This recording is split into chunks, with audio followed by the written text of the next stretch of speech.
Hey, Pastor Steve Waldron. I hope you're having an incredible day or night in Jesus. We're looking today at Christological Monotheism.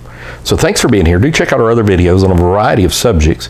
We do most days and most nights. So join us daily. Hit the bell notification, subscribe, share, put it on social media because I'm not on social media. It helps us out a lot. And give us a thumbs up. So Christological Monotheism, what is this? Well, David Reed, many years ago, he came out of oneness theology, but he still has somewhat of an affinity for it. His mom and dad, my understanding is, were both United Pentecostal Church ministers. And so he developed a phraseology in some of his writings on oneness Pentecostalism, and it was like Christocentric monotheism, various things such as that.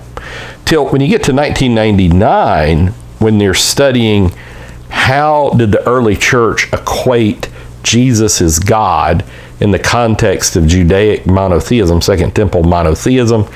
Was this a development? Was this, what did it mean? How did it go? How did it correspond with Second Temple literature? And so they named it Christological Monotheism.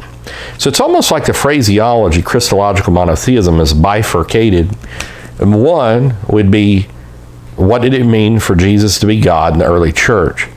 And the other is a phrase that Oneness Pentecostal is not a biblical phrase, and I could really, the only time I even use that is as an identifier. You know, I really just look at myself as a biblical Christian or a New Testament Christian. I think that's what we all want, regardless of what our different monikers are. I'm not following Luther or Calvin or Wesley or Aquinas. I'm following Jesus, you know, and I think that was the heartbeat of all of us.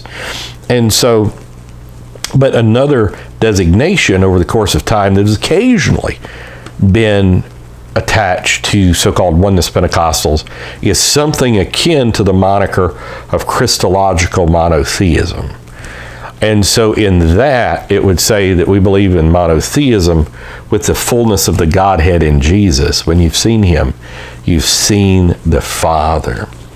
And so, again, I'm not opposed to being called a Christological monotheist, but again, it's all in defining of terms. And sometimes different people can mean different things when they say the same thing. They use the same words, but they mean different things by those same words. I've been told in dealing with like Latter-day Saints, people say, and I've dealt Bible studies with them multiple times, that you have to really define terms with them because they'll say the same things but don't mean the same things.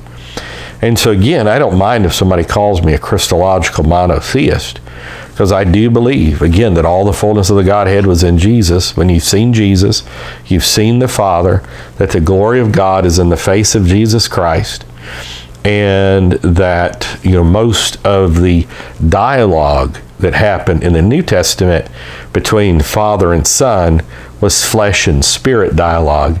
And none other than Athanasius, believe it or not, would agree with me on that. So Christological monotheism, occasionally, I'm just bringing the term up because you may hear it in a couple different contexts, and occasionally it may mean apostolic Christians, but occasionally it's talking about from a scholarly view. There's a wonderful paper done, I think at the University of Edinburgh, had Richard Bauckham and some folks there in Larry Hurtado maybe in 1999, that talks about the Jewish roots of Christological monotheism. And I would say that Jesus is Jehovah in flesh. So God bless you. He's the Father in flesh. Bye-bye.